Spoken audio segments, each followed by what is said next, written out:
Well, it's less than a week to the United States presidential election, and here in Lagos, Nigeria, the consulate has held an enlightenment program where students from various tertiary institutions engaged with speakers at the event in a bid to understand the American politics and what to expect from the electoral process.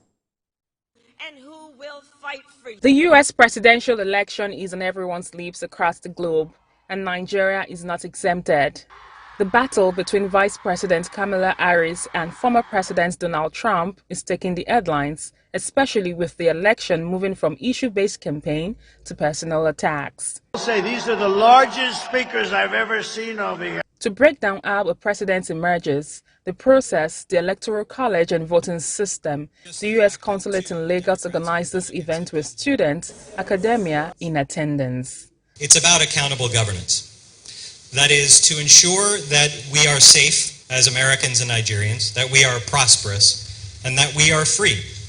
And in order to do that, governments need to be responsive and accountable to those basic human needs and desires. I can think of no more important issue in our bilateral relationship with Nigeria to talk about with you today than democracy. That hard-fought value and commitment to selecting our leaders openly and transparently as part of a broader process of accountable governance. The host of the event, Professor Oluwatoyin Ogunshola, spoke about the importance of transparency and inclusivity.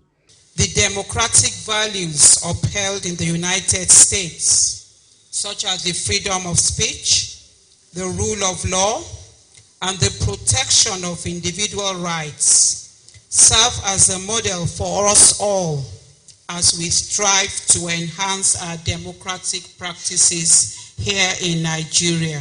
Keynote speaker Professor Babatunde Babawale, a political scholar, spoke extensively on how the electoral system works and how commitment to the principles of checks and balance and separation of power stands the USA electoral process out. America guarantees the autonomy of its component units, in this case the states and the counties.